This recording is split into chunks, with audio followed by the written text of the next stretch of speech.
Baik, Ibu mulai pembelajaran pada pagi hari ini. Assalamualaikum warahmatullahi wabarakatuh. Waalaikumsalam warahmatullahi wabarakatuh. Selamat pagi anak-anak. Pagi. Bagaimana kabarnya hari ini? Alhamdulillah baik, Bu. Alhamdulillah baik. Semoga semuanya baik-baik saja. Nah, sebelum kita memulai pembelajaran pada pagi hari ini, alangkah baiknya kita berdoa terlebih dahulu. Berdoa dimulai.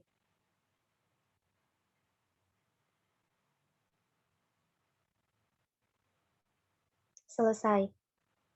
Semoga dengan bacaan doa tadi, kita bisa melakukan pembelajaran hari ini dengan lancar. Amin. Nah, sebelum itu Ibu absen terlebih dahulu. Kamelia Wulandari. Hadir, Bu. Febi Feni Damayanti. Hadir, Ibu. Muhammad Ubaidillah Masrur.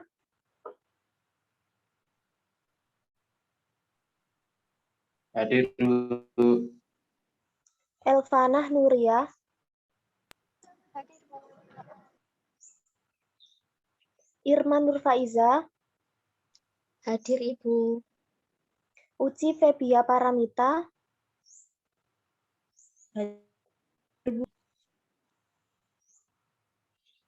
Alhamdulillah, hadir semua ya. Nah, karena pembelajaran kali ini kita masih menggunakan sistem online, maka Ibu harap kalian tetap bisa memahami pembelajaran pada pagi hari ini dengan benar dan seksama. Nah, karena pembelajaran online ini, Ibu minta nanti kalian mengerjakan tugas di akhir dan dikumpulkan di Google Classroom. Jika kalian tidak mengumpulkan, berarti Ibu anggap kalian tidak hadir saat ini. Baik, sebelumnya kita akan mempelajari mengenai permintaan dan penawaran. Kalian pernah nggak membeli barang yang harganya mahal? Pasti semuanya pernah. Entah itu kebutuhan atau cuma keinginan kalian. Nah, kalau kebutuhan, misalnya pada saat awal semester baru, kita akan membeli peralatan sekolah, misalnya alat tulis, buku, dan lain-lain. Nah, pada saat itu, permintaan terhadap barang tersebut akan naik, sehingga menyebabkan harga barang-barang tersebut juga akan meningkat. Namun, kalian tetap akan membelinya, kan? Jadi, kita harus memilih, entah itu kebutuhan atau keinginan kita. Jika itu keinginan kita, maka kita harus juga bisa mengetahui apakah itu bermanfaat bagi kita atau tidak.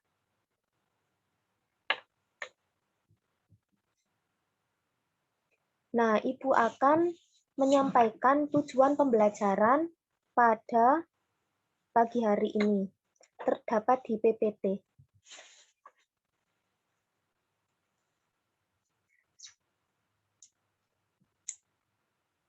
Kamelia minta tolong.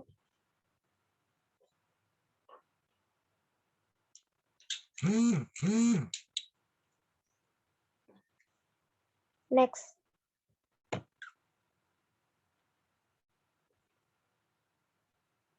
Nah, tujuan pembelajaran kali ini yang pertama, peserta didik dapat menjelaskan pengertian dari permintaan dan penawaran.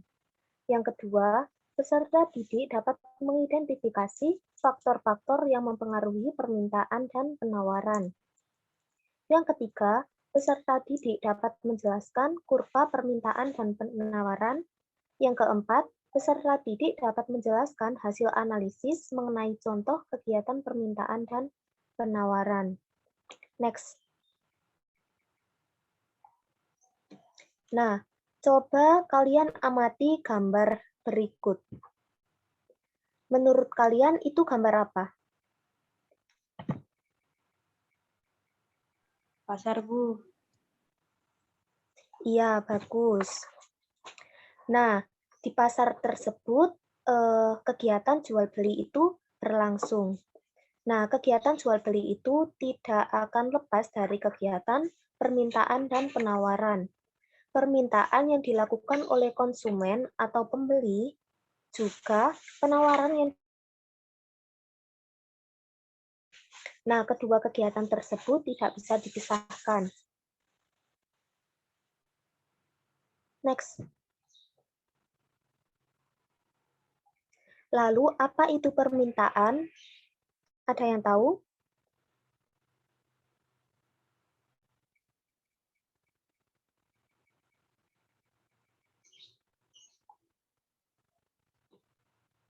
Ibu jelaskan ya. Next.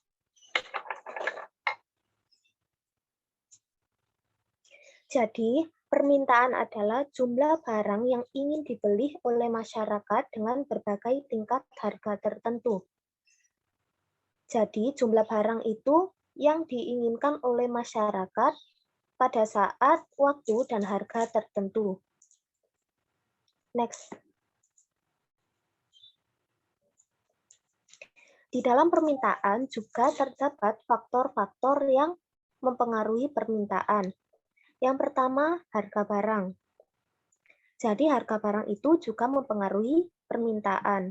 Jika suatu harga barang itu naik, maka permintaan terhadap barang tersebut akan turun. Begitu sebaliknya, jika harga barang itu turun, maka jumlah permintaan terhadap barang tersebut akan naik. Yang kedua, pendapatan masyarakat. Pendapatan masyarakat itu juga mempengaruhi permintaan. Jika pendapatan suatu masyarakat itu meningkat, maka jumlah permintaan terhadap suatu barang akan meningkat pula. Begitu sebaliknya, jika pendapatan masyarakat itu turun, maka jumlah permintaan terhadap suatu barang itu akan turun. Selanjutnya, selera masyarakat. Jadi, selera masyarakat itu, setiap masyarakat itu berbeda seleranya. Jika selera masyarakat itu terhadap suatu barang itu naik, maka jumlah permintaan terhadap barang tersebut juga akan naik. Jika seleranya turun, maka jumlah permintaan terhadap barang tersebut juga akan turun. Kemudian harga barang lain. Nah, harga barang lain ini diartikan sebagai harga barang substitusi atau pengganti. Jadi, jika harga barang lain itu lebih mahal, maka harga barang lain itu lebih mahal, maka barang yang murah tersebut akan meningkat jumlah permintaannya. Begitu sebaliknya, jika harga barang substitusinya itu turun, maka permintaannya itu akan turun. Selanjutnya, jumlah penduduk. Nah, dalam jumlah penduduk ini juga berbeda-beda tiap daerah atau tiap kota. Jadi, jika jumlah penduduknya itu naik, banyak, permintaan terhadap suatu barang itu juga akan naik. Jika jumlah penduduknya itu sedikit, maka permintaan terhadap barang tersebut juga akan turun. Kemudian ramalan masa depan. Jadi harga tiap barang itu akan berubah-ubah. Jika kita meramal masa depan, barang tersebut akan turun harganya, maka masyarakat berbondong-bondong membeli barang itu di masa sekarang. Sedangkan jika harga di masa depan itu turun, maka masyarakat akan berbondong-bondong membelinya itu di masa yang akan datang. Next.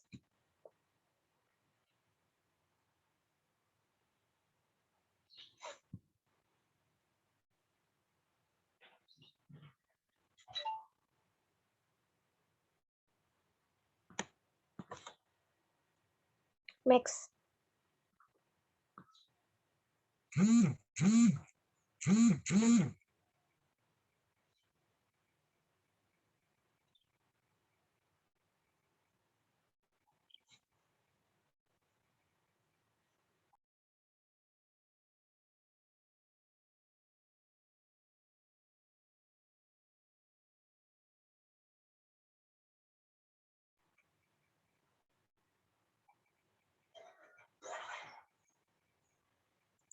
Nah, selanjutnya yakni hukum permintaan.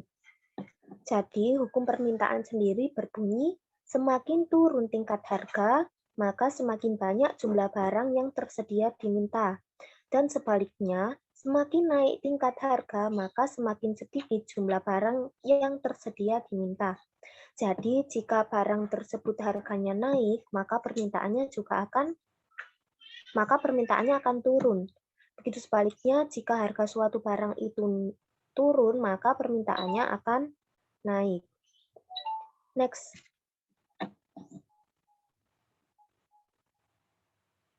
Nah, ini bentuk kurva permintaan. Jadi, bentuk kurva permintaan ini menjelaskan tentang harga suatu barang dan jumlahnya.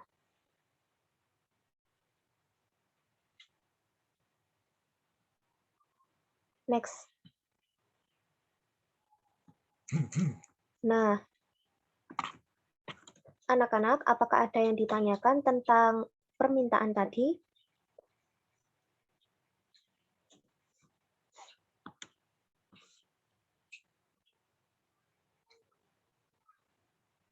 Baik, belum ada ya.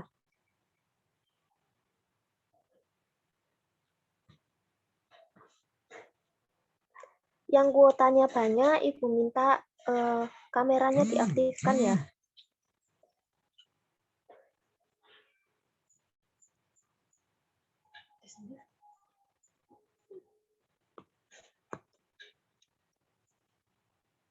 Baik, Ibu lanjut.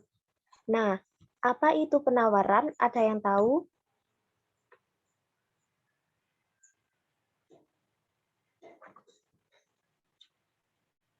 Next.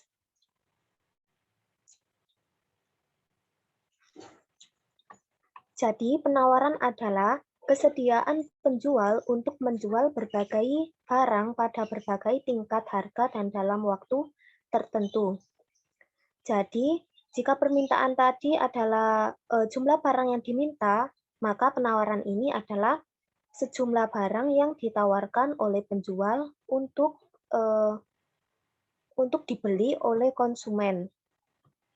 Next.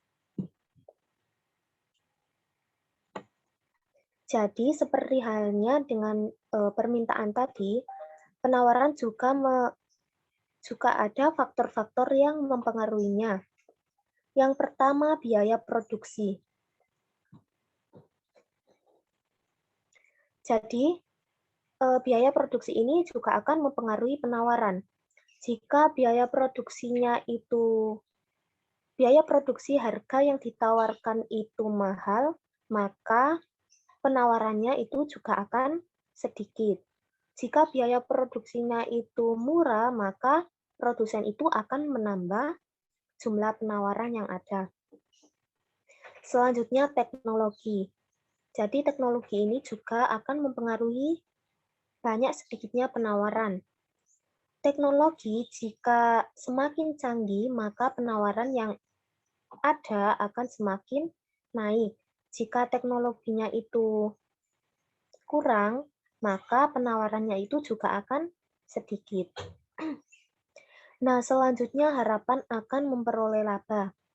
Jadi, produsen itu memproduksi suatu barang itu menginginkan laba yang besar. Jika labanya yang diharapkan itu kecil, maka produsen itu juga akan mengecilkan penawaran.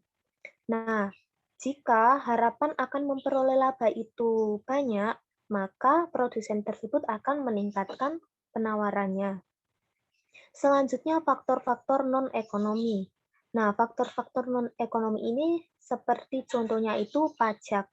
Jadi, pajak itu jika pajaknya untuk suatu barang itu tinggi, maka produsen juga akan sedikit. Penawarannya itu akan sedikit. Nah, jika pajaknya itu sedikit, maka penawarannya itu akan bertambah banyak. Next.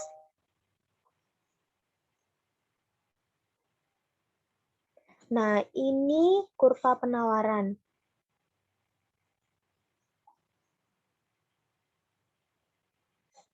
Nah, kurva penawaran ini akan memperlihatkan kita berapa harga barang tersebut juga jumlah barang tersebut. Berbeda dengan kurva permintaan tadi, kurva penawaran ini berbanding lurus.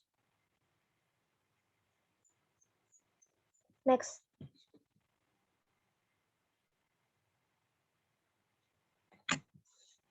Selanjutnya, hukum penawaran. Hukum penawaran ini berbunyi, semakin tinggi tingkat harga, maka semakin banyak jumlah barang yang ditawarkan. Sebaliknya, semakin rendah harga, semakin sedikit jumlah barang yang ditawarkan. Jadi, jika harga barang tersebut itu tinggi, maka jumlah barang yang ditawarkan itu juga akan banyak. Namun, jika harga barang itu murah, maka barang yang ditawarkan itu juga akan sedikit. Next.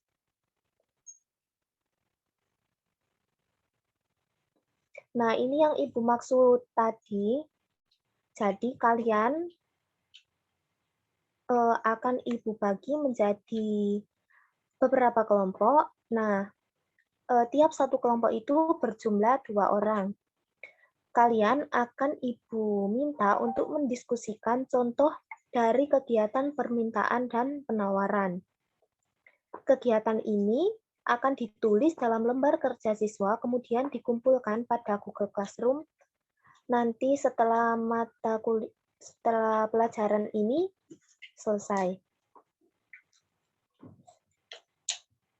Nah, Ibu kasih contoh ya. Untuk kegiatan permintaannya seperti faktornya itu harga barang di masa yang akan datang. Jadi contohnya itu adalah harga emas. Misalnya harga emas sekarang itu turun, tahun depan itu naik, maka masyarakat itu akan membelinya sekarang. Nah, jika harga emas itu tahun depan itu turun, maka masyarakat itu akan membeli emas di tahun depan. Nah, mungkin ada pertanyaan terkait penugasan ini.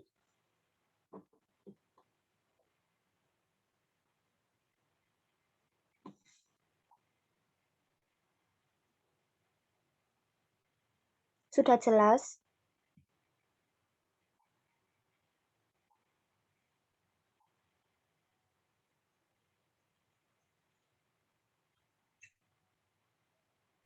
Nah, baik. Kalau tidak ada, sudah jelas? Sudah. Untuk pengumpulannya terakhir minggu depan atau tanggal berapa ya, Bu? Nah, untuk pengumpulannya itu, Ibu kasih waktu 1 minggu mulai dari sekarang.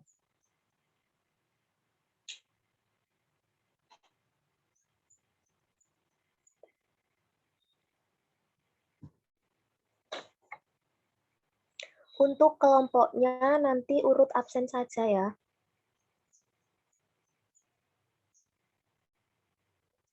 Baik, next.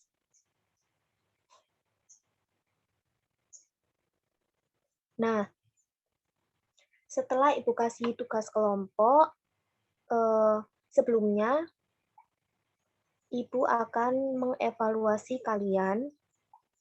Nah, sekarang kan masih ada waktu 20 menit. Kalian mengerjakan tugas ini, nanti dikumpulkan ke Ibu. Ini tugas individu ya, anak-anak. Jadi kalian tidak diperbolehkan untuk diskusi. Silakan dikerjakan.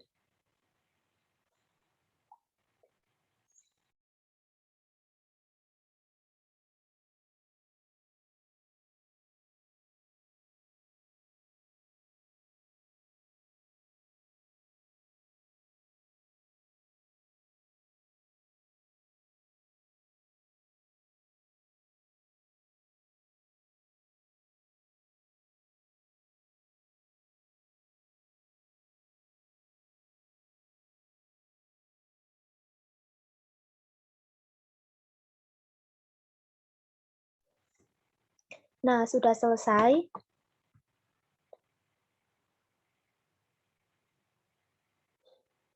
Silakan dikumpulkan ke kolektif ya. Ketua kelasnya silakan tugas teman-temannya itu dijadikan satu, kemudian dikirim ke Ibu sekarang.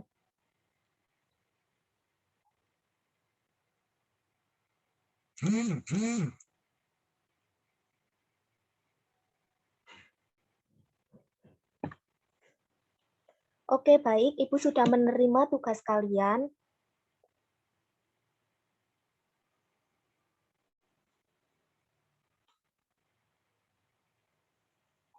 Alhamdulillah, kita sudah mengikuti pembelajaran pada pagi hari ini dengan lancar.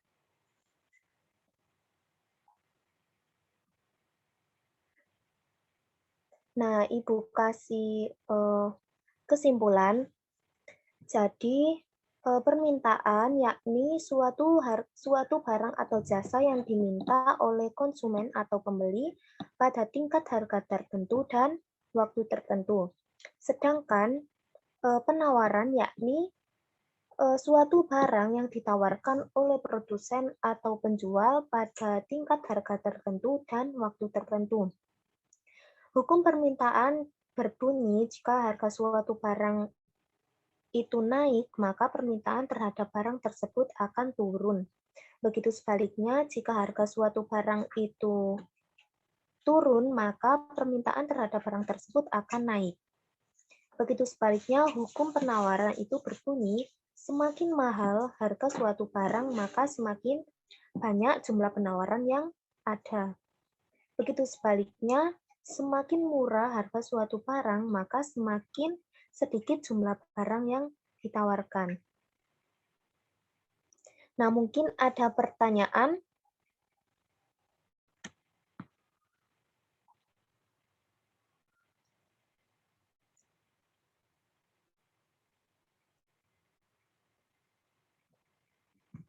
Alhamdulillah sudah jelas ya. Nah, untuk tugas kelompok tadi jangan lupa dikumpulkan. Saya beri waktu 1 minggu mulai dari sekarang.